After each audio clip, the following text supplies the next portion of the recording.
नमस्कार दोस्तों, स्वागत है आपका स्टडी फॉर सिविल सर्विसेज में। वीडियो को पूरा देखिए। कोई भी आपका फीडबैक है, कोई सजेशन है, तुरंत वीडियो में कमेंट करके जरूर बताइए। अच्छा लगे तो वीडियो लाइक जरूर कर लीजिए और ऐसे वीडियो लगातार फ्री में पाने के लिए चैनल को तुरंत सब्सक्राइब कर लीजिए और बेल आइकन को जरूर टैप कर लीजिए ताकि आगे भी सारे वीडियो आपको मिलते रहे। यूट्यूब में फॉलो करते हैं तो प्लीज ये वाला फ्री टेलीग्राम चैनल जरूर ज्वाइन कर लीजिएगा। सारे नोटिफिकेशन, सारे अपडेट यहीं पे आते हैं, ध्यान रखिएगा। स्टडी फॉर सिविल सर्विसेज का कोई भी पेड ग्रुप अगर आपको ज्वाइन करना है तो सिर्फ 856480969606097523864455 यही नंबर है हमारे, सिर्फ जहां पे कॉल या व्हाट्सएप कर सकते हैं।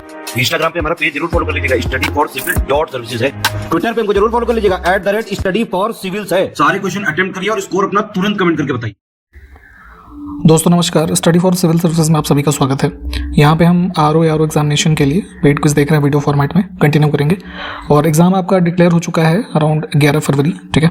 तो टाइम कम है, प्रैक्टिस पे ध्यान दीजिए। प्रैक्टिस के लिए ये पेड क्विज काफ़ी हेल्पफुल है। आप इसमें एडमिशन ले सकते हैं। डिस्क्रिप्शन बॉक्स में जो हमारी कॉन्टैक्ट डिटेल है उस पर कॉन्टैक्ट करके, और फुल पेड ग्रुप्स है ना, या फिर हमारा जो लेटेस्ट 980 पेजेस का जो स्टडी मटेरियल है काफ़ी इफेक्टिव है। आप सिर्फ उतना पढ़ करके भी सिलेक्शन को इंश्योर कर सकते हैं। इसमें एडमिशन के लिए भी कॉन्टैक्ट जो है डिस्क्रिप्शन बॉक्स में दिए हुए हैं, ठीक है। उस पर आप कांटेक्ट करके एडमिशन ले सकते हैं। तो स्टार्ट करते हैं आज के फर्स्ट क्वेश्चन के साथ। आपसे पूछा गया है, निम्नलिखित विदेशी यात्रियों में से किसने जहांगीर के शासनकाल में, जहांगीर जो कि मुगल बादशाह रहा, ठीक है, अकबर के बाद, तो इसके शासनकाल में भारत की यात्रा की। तो डच ट्रैवलर था एक, फ्रांसिस्को पेल्सर्ट, ऑप्शन बी को चुनेंगे। ये अराउंड जो है भारत की यात्रा पे रहा 1620 से 27 के बीच, ठीक है। मुगल काल के कुछ मॉन्यूमेंट्स हैं और मैन्युफैक्चरर, तो इनकरेक्ट पेयर उसके बारे में देखना है। तो बाबर ने जामा मस्जिद संभल में बनवाई, हुमायूं के द्वारा दीन पनाह और अकबर के द्वारा जहांगीर पैलेस। तो तीनों ही ठीक हैं, इसमें गलत कुछ भी नहीं है। निम्नलिखित में से किसको ठुमरी की रानी के नाम से जाना जाता था? तो गिरिजा देवी, ठीक है, बनारस घराने से संबंधित थी बेसिकली, ठीक है। ऑप्शन सी को चुनेंगे। दिल्ली की प्रसिद्ध जामा मस्जिद का निर्माण किसने किया था, ये बताना है। तो किसके शासनकाल में हुआ, ये हम सही एक तरीके से स्टेटमेंट यहाँ पे समझ सकते हैं। तो शाहजहां के टाइम पीरियड में भी इसका निर्माण हुआ। मेन जो आर्किटेक्ट था इस मॉन्यूमेंट का, जो दिल्ली में है ये जामा मस्जिद, ये उस्ताद अहमद लाहौरी, ठीक है, इसने डिज़ाइन किया था। और इनिशियली जो है इसको मस्जिद ए जहानुमा ये नाम से जो है जाना जाता था। अभी जो पॉपुलर नेम है वो जामा मस्जिद है। फिर से दो मॉन्यूमेंट और उसके किसके द्वारा या किसके शासनकाल में उनका निर्माण हुआ। तो देखिए, मोती मस्जिद एक दिल्ली में है, एक आगरा में। ये आगरा के किले में और ये दिल्ली में रेड फोर्ट में, ठीक है। तो दिल्ली में जो कंस्ट्रक्शन हुआ वो औरंगजेब के द्वारा किया गया, और जो ये आगरा में है, ठीक है, ये शाहजहां के टाइम पीरियड में बनी, ठीक है। तो यहाँ पे दोनों को जो है आपस में चेंज किया गया है ऑप्शंस को, है ना। तो इसमें सही कुछ भी नहीं है। 2011 की जनगणना के अनुसार भारत में नगरीय जनसंख्या का प्रतिशत, अनुमानित सीमा बतानी है। तो देखिए, एब्सोल्यूट जो नंबर था वो कितने परसेंट था, 31.16, ठीक है। तो 30 से 35 वाला ऑप्शन चुन लेते हैं। सेंसस, देखिए अभी पुराना डेटा ही पढ़ना है, तो एग्जाम जब आने वाला हो तब सेंसस के डेटा को उस आसपास पढ़िएगा तो आप भूलेंगे नहीं। अभी पढ़ेंगे तो ये भूल जाएगा, ठीक है। तो आखिरी के दिनों में सेंसस को रिवाइज कीजिएगा, क्योंकि इससे क्वेश्चन 2-4 बना ही लिए जाते हैं अभी भी। दो कथन है, सही को तो चुनना है यहाँ पे। देखिए, तो शाहजहां के टाइम पीरियड में दारा शिकोह को शाह बुलंद इकबाल की उपाधि प्रदान की गई, ठीक है। तो ये टाइटल्स और किसके द्वारा दिया गया और टाइटल किससे संबंधित है, ये सब चीज़ें पूछी जाती हैं। तो प्लीज़ इसकी लिस्टिंग पढ़ेंगे आप, ठीक है। तो यहाँ पे पहला कथन हमारा ठीक है। सेकंड है, मज्म उल बहरीन दारा शिकोह की मूल रचना है। तो काफ़ी कई सारी राइटिंग्स दारा शिकोह की पॉपुलर हैं, पढ़िएगा। तो ये वाला भी ठीक है, दोनों ही सही है यहाँ पे। दारा शिकोह को किस स्थान पर दफनाया गया? तो ब्यूरियल प्लेसेस जो हैं या ग्रेव्स कहाँ पे हैं, इसकी जो है सूची एक बार देखिएगा, पूछा जाता है ये। तो दारा शिकोह को असैसिनेट किया गया था जो है अराउंड 1659 में, ठीक है। तो जो हुमायूं टॉम्ब का कॉम्प्लेक्स है उसी में कहीं जो है इसको दफनाया गया था। तो दिल्ली ही आंसर हो जाएगा। सुप्रसिद्ध कोहिनूर हीरा शाहजहां को किसने उपहार में दिया था, ठीक है। कोहिनूर हीरा विश्व का सबसे कह लीजिए कंट्रोवर्शियल डायमंड रहा है। कई सारे लोगों से ट्रांसफर होते होते अंततः जो भी देखते हैं आप ब्रिटिश क्वीन के जो है ना, उसमें मुकुट में लगा हुआ है। तो इनिशियली जैसे अब यहाँ पे शाहजहां के टाइम पीरियड में पूछा गया, तो गोलकुंडा के रीजन से ओरिजिन माना जाता है इसका, ये कोहिनूर का। शाहजहां को अराउंड जो है ये 1656 में एक मर्चेंट था डायमंड का, मीर जुमला नाम था, ठीक है, उसने दिया था शाहजहां को, ठीक है। तो थोड़ा ओरिजिन और शाहजहां के बाद फिर आगे कैसे ट्रांसफ़र हुई चीज़ें, इसको पढ़ें। निम्नलिखित में से कौन शाहजहां के शासनकाल में अधिकांश समय तक, जो दक्कन का रीजन हम आजकल देखते हैं इंडिया में पढ़ते हैं ना, ये ब्लैक कॉटन सॉइल के बारे में, ठीक है, तो इस रीजन में बहुत दिनों तक गवर्नर रहा था औरंगज़ेब, ठीक है।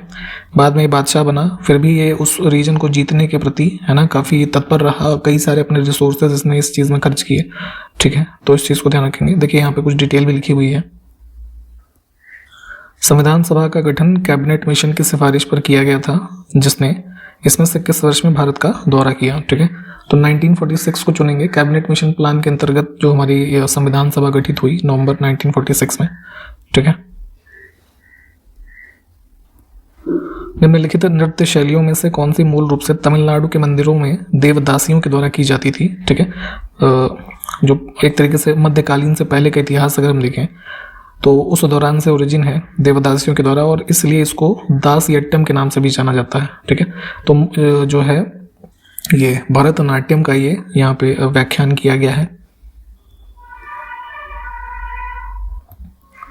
भारत में उगादि नाम का त्यौहार इसमें से किस उपलक्ष्य में मनाया जाता है? तो उगादि बेसिकली देखेंगे जो हमारे दक्कन रीजन के स्टेट्स हैं, खास करके कर्नाटक, आंध्र प्रदेश, तेलंगाना, है ना, तो यहाँ पे उगादि फेस्टिवल मनाते हैं न्यू ईयर के शुरुआत के रूप में, ठीक है। खेलो इंडिया यूथ गेम्स, ठीक है, इसका 5th एडिशन आयोजित हुआ 2023 में, ठीक है, जनवरी के महीने में। तो कहाँ पे ये हुआ था? तो मध्य प्रदेश, है ना, भोपाल में। प्रधानमंत्री ग्रामोदय योजना किस वर्ष में शुरू की गई, ये बताना है। तो वर्ष 2000 में, ठीक है। एक प्रकार का ये कह सकते हैं गरीबी उन्मूलन कार्यक्रम था, ठीक है, विलेज लेवल पे, ठीक। Option first. संगमरमर का रासायनिक नाम हमें बताना है, केमिकल नेम ऑफ मार्बल। तो ये होता है क्या हमारा कैल्शियम कार्बोनेट, ठीक, CaCO3। इसमें देखिए बैलेनोग्लोसस, ठीक है, प्राणी जगत के निम्नलिखित में से किस संघ से संबंधित है? तो जैसे किंगडम्स के बारे में हम पढ़ते हैं तो एनिमेलिया किंगडम जो हमारा है उसमें कई फाइलम होते हैं, ठीक है, तो उसमें हेमिकॉर्डेटा ऑप्शन फर्स्ट जो है इससे संबंधित है। और ये बेसिकली है क्या, एक प्रकार का मरीन वॉर्म हम कह सकते हैं, ठीक है, एक्वेटिक या मरीन वॉर्म। एक बार चाहे तो थोड़ा सर्च करके देख लीजिएगा, ठीक है।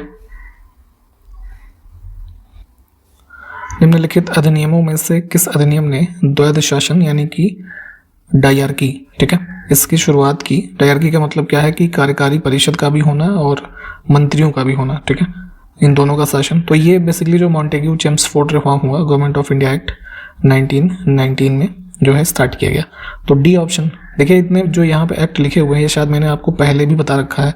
जितने भी एक्ट्स हैं खास करके 1773 से 1947 के इंडिपेंडेंस एक्ट तक, इन सबको पढ़िएगा, किसी न किसी से 1 2 3 क्वेश्चन बन जाता है। गलत कथन देखना है, दिल्ली में जो लाल किला बना, ठीक है, काफ़ी वास्ट एक एरिया में जो है फैला हुआ बना, तो कई सारे इसके गेट हैं, है ना, अलग अलग नामों से जाने जाते हैं। तो पश्चिमी द्वार का नाम लाहौरी दरवाज़ा है जो कि लाहौर की दिशा में है, ठीक है, और दिल्ली के लाल किले के जो दक्षिणी द्वार है उसका नाम दिल्ली दरवाज़ा है, ठीक है, तो ये भी ठीक है। इसके अलावा जैसे अजमेरी गेट है, कश्मीरी गेट है ना, ये सब उन्हीं गेट्स के नाम पे पड़े हैं। तो ये सारी बातें ठीक हैं, दोनों ही। डी ऑप्शन को चुनेंगे हम। इसमें देखिए टेरिटोरियल जो पहुंच थी या पकड़ थी शाहजहां के शासनकाल में, उसकी बात हो रही है। तो शाहजहां ही उत्तर है। इसके शासनकाल में 1649 के आसपास जो अफगानिस्तान में कंधार का रीजन है, ठीक है, इस पर ईरानी लोगों ने कब्जा फिर कर लिया था, ठीक है। तो इस वजह से जो इनका एक तरीके से टेरिटोरियल जो पावर रही वो कमज़ोर हुई, है ना, वही चीज़ यहाँ पे आगे लिखी है, ठीक है। और इसके न होने के कारण जो इनका उत्तर पश्चिमी सीमा थी वो काफ़ी कमज़ोर रही उस टाइम पीरियड पे। तो थोड़ा इसको जब थोड़ा एनसीईआरटी वगैरह में देखिए दिया हुआ है पढ़ेंगे, या जो हमने नोट्स अगर दिए हैं पेड ग्रुप में आप हैं तो वहाँ पे चीज़ें लिखी हुई हैं, तो इसको थोड़ा जो है एक डिस्क्रिप्टिव टाइप से भी पढ़ेंगे तो इस तरह से भी क्वेश्चन बनते हैं, तो ध्यान रखेंगे। ठीक है, कई बार क्वेश्चन आपको जो है जैसे मान लीजिए अब ये चीज़ आपको पता ही नहीं है क्या लिखा है यहाँ पे, तो इन शासकों के जो ऑप्शन में नाम लिखे हैं इनका अगर समय काल आपको पता है कि इन्होंने कब से कब तक शासन किया, तो क्वेश्चन का आंसर आप वहाँ से निकाल सकते हैं। ठीक है,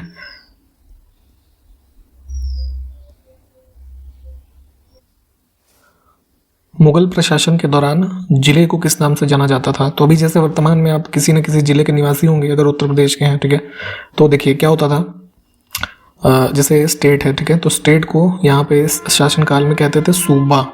ठीक है, फिर स्टेट के नीचे डिस्ट्रिक्ट, तो डिस्ट्रिक्ट को सरकार कहा जाता था। ठीक है, फिर डिस्ट्रिक्ट के नीचे ग्रुप ऑफ विलेजेस, तो ऐसे हम समझ सकते हैं जैसे तहसील कह लीजिए। ठीक है, तो तहसील को क्या कहते थे? परगना। ठीक है, और तहसील के अंदर एक अगर हम कोई गांव का एग्जांपल लें तो इसको क्या बोला जाता था उस समय पे, ये हम आपको पहले बता चुके हैं, जरा आप अब इसको कमेंट करके बताइए। ठीक,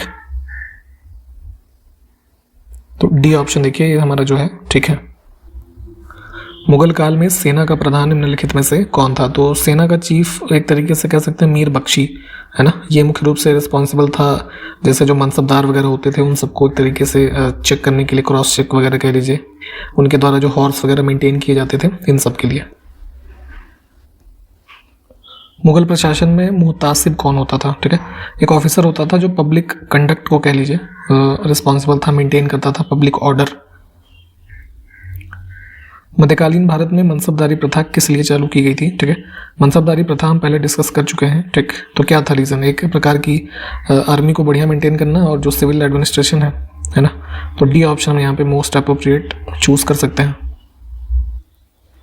अभी जैसे ऊपर हमने देखा सूबा, फिर जो है सरकार, फिर परगना।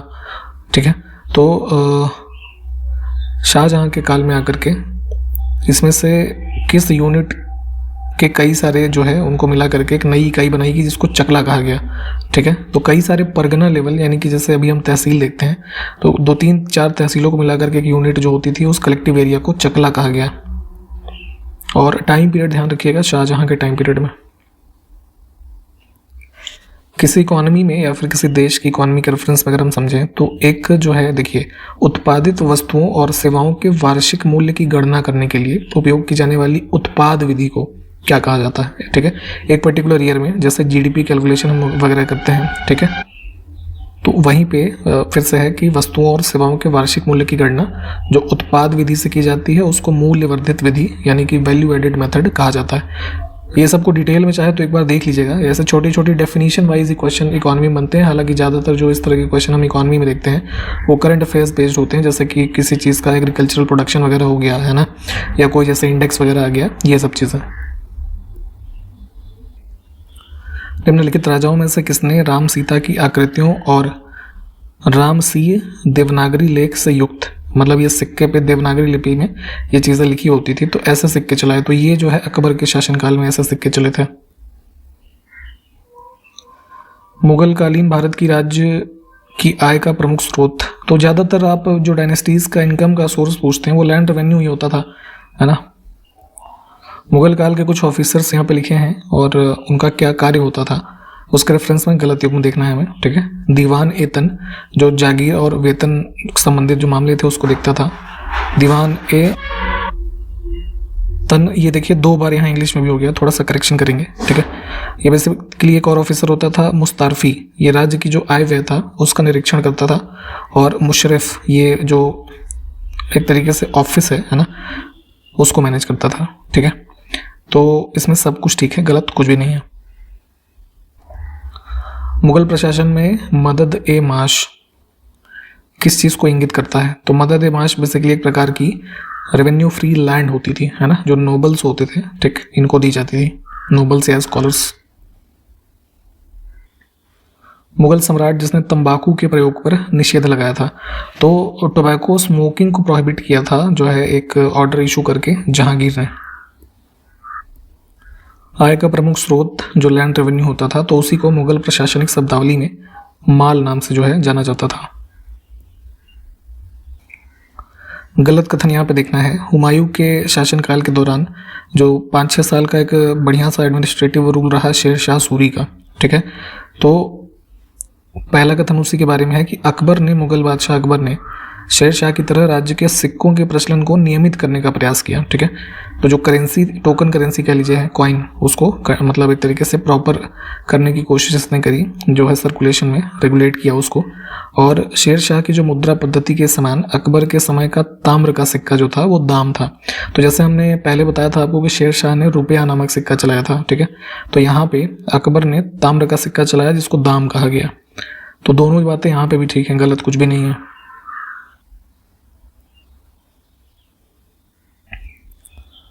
नेक्स्ट है, मुगल काल में अहदी वे घुड़सवार सिपाही थे। अब इसमें 3 कथन है, देखते हैं कौन से घुड़सवार सिपाही थे वे। तो देखिए होता क्या था मुगल काल में, एक तो मनसबदार वगैरह होते थे जो आर्मी मेंटेन करते थे, ठीक है। सेकेंडली अहदी टाइप के घुड़सवार सिपाही होते थे जो मतलब फ्री होते थे, ठीक है, इंडिविजुअली एक तरीके से कह लीजिए काम करते थे। तो ये देखिए यहाँ पे आगे लिखा भी हुआ है कि जिन्होंने अपनी सेवाएं एकाकी प्रदान की, यानी कि वो अपने खुद के, है ना, तरफ से एम्परर को अपनी सर्विस प्रोवाइड करते थे, किसी मनसबदार या किसी अन्य के साथ अटैच नहीं होते थे। वही चीज़ आगे लिखी है कि जिन्होंने किसी सरदार के साथ अपने को संलग्न नहीं किया और मिर्जाओं के साथ संलग्न किया, ये भी गलत है। तीसरा गलत है, 1 और 2 सिर्फ सही हैं, ठीक है। तो इसमें ध्यान रखेंगे, मनसबदार अलग होते थे, अहदी वे सिपाही होते थे जिसको एम्परर डायरेक्टली रिक्रूट करते थे, ठीक है, और काफ़ी ट्रस्टेड होते थे ये लोग एम्परर के, ठीक है। तो इस चीज़ को ध्यान रखेंगे। अब बात हो रही है औरंगजेब की। तो औरंगजेब ने जोधपुर के शासक जसवंत सिंह, है ना, इनको अराउंड 1658 में धर्मत के युद्ध में पराजित किया था। धर्मत किस राज्य में है कुल मिला के ये बताना है। तो मध्य प्रदेश में देखेंगे तो अभी वर्तमान का जो हमारा उज्जैन है इसके आसपास का एरिया था। अप्रैल 1658 में जो है यहाँ पे ये युद्ध हुआ था, ठीक है। दारा शिकोह वगैरह भी इसमें इन्वॉल्व थे। तो बी को चुनेंगे, ठीक है। हाँ, यहाँ पे देखिए इसमें थोड़ी डिटेल भी है, इसको देख लीजिए। मुगल साम्राज्य के संदर्भ में गलत कथन फिर से देखना है। तो मुगल काल में देखेंगे मुख्य रूप से जो ये इनका एडमिनिस्ट्रेशन था वो मिलिट्री इन नेचर था, ये हमने पहले भी बात की हुई है इस पे। तो वही कहा गया है कि यह मूल रूप से एक सैनिक राज्य था। केंद्रीय शासन व्यवस्था के विकास की प्राण शक्ति उसकी सैनिक शक्ति पर निर्भर थी। तो अभी जैसे हमने ऊपर वो ये कंधार वगैरह के रीजन की बात देखी थी शाहजहां के टाइम पीरियड पे, तो क्या था, जितनी ही सैनिक शक्ति मजबूत थी उतना ही प्रशासन इनका मजबूत रहा, ठीक है। जहाँ जहाँ पे ये कमज़ोर हुए वहाँ पे अन्य शासकों ने कब्जे किए, ठीक है। तो इसमें गलत कुछ भी नहीं है इनकी शासन व्यवस्था के बारे में, दोनों कथन जो हैं वो ठीक हैं। नेक्स्ट है, बाबरनामा का अंग्रेजी में अनुवाद किसने किया था। तो बाबर की जो ऑटोबायोग्राफी रही चगताई तुर्की भाषा में लिखा गया उसको, ठीक है, मूल रूप से। लेटर ऑन जो है उसको ये फारसी में अब्दुल रहीम खान खाना और एक पायंद खां था, ठीक है, इनके द्वारा अनुवाद किया गया उसका। फिर उसके बाद ब्रिटिश टाइम पीरियड में देखेंगे जब ये काफ़ी पॉपुलर हुए तो उन्होंने इसका अनुवाद किया था इंग्लिश में। जॉन लेडन और विलियम रस्किन 2 लोग थे, ठीक है। तो यहाँ पे ये सारे नाम ध्यान रखिएगा जितने भी हमने देखे। हाँ देखिए यहाँ पे लिखा भी हुआ है। मुगल काल में निम्नलिखित में से किस महिला ने ऐतिहासिक विवरण लिखे हैं। तो जो है गुलबदन बेगम को चुनेंगे, ठीक है, बाबर की पुत्री थी और काफ़ी पॉपुलरली इसको जाना जाता है राइटिंग के लिए किसकी, हुमायूं नामा, ठीक। अभी ये बताया गया आपको क्या हो जाएगा, सी। दिल्ली का वह शिक्षा केंद्र जो मदरसा ए बेगम ये नाम से कहलाया गया किसके द्वारा स्थापित किया गया। तो ये माहम अनगा, ठीक है, ऑप्शन बी। हुमायूं का नाम भी इसमें कई बार आता है तो थोड़ा इसको भी ध्यान रखिएगा। दिल्ली में पुराना किला के सामने खैरुल मंजिल नामक मस्जिद का निर्माण किसने करवाया था। तो ये यमुना के बैंक्स पे जो पुराना किला बना तो यहीं पे खैरुल मंजिल मस्जिद है, ये भी जो है माहम अनगा, ऑप्शन डी। ईयर भी चाहे तो आप ध्यान रख सकते हैं 1561 के अराउंड। निम्नलिखित में से किसने हितोपदेश का फारसी में अनुवाद किया, ठीक। तो देखिए अराउंड 14th सेंचुरी में हितोपदेश की रचना की गई नारायण पंडित के द्वारा संस्कृत में, ठीक। फिर जो है इधर मुगल काल में, है ना, इसका ट्रांसलेशन हुआ फारसी में। तो ये ट्रांसलेटर का नाम था ताजुल माली। नेक्स्ट है ताजुल मासिर पुस्तक की रचना किसने की? तो ये पुस्तक की रचना जो है ये कुतुबुद्दीन ऐबक और इल्तुतमिश का एक कह लीजिए इसमें पैटर्न था, हसन निज़ामी, ठीक है। तो इसने रचना की ताजुल मासिर की, और ताजुल मासिर में पॉलिटिकल और जो कह लीजिए कुछ एडमिनिस्ट्रेटिव डिटेल्स हैं स्लेव डायनेस्टी के ओरिजिन की, वो चीज़ें लिखी हुई हैं। ये चीज़ें पूछी जाती हैं एग्जाम में, तो अभी आप ये मत सोचिएगा कि नए नए नाम कहाँ से निकल रहे हैं, कुछ नहीं तो कम से कम पुस्तक और उसके राइटर का नाम ध्यान रखें। तबकात ए अकबरी किसने लिखी थी? ये पुस्तक के बारे में बताना है। तो एक बेसिकली गजनवी शासनकाल से अकबर के शासनकाल तक के डिटेल्स को इस पुस्तक में लिखा गया। अकबर का ही मीर बख्शी था जो है ये निज़ामुद्दीन अहमद, ये राइटर है। भारत के इतिहास के संदर्भ में अब्दुल हमीद लाहौरी कौन थे? ठीक है, तो जैसे हमने पहले भी शायद बताया है कि पादशाह नामक पुस्तक एक लिखी गई शाहजहां के शासनकाल से संबंधित, उसी का राइटर था ये, और शाहजहां का ही कोर्ट पोएट हो गया था। ठीक है, तो ऑप्शन बी को चुनेंगे हम। ठीक, तो इसी के साथ यहाँ पे इस वीडियो को समाप्त करेंगे, हमने कंप्लीट किया है। ठीक है, प्लीज़ सारे क्वेश्चंस को देखें और संबंधित फैक्ट्स को रिवाइज करिए। टाइम अब बहुत ज़्यादा नहीं है, कम बचा हुआ है। ठीक है, तो इसलिए प्रैक्टिस जरूरी है। तो मिलेंगे फिर अगले वीडियो में, तब तक के लिए नमस्कार, जय हिंद।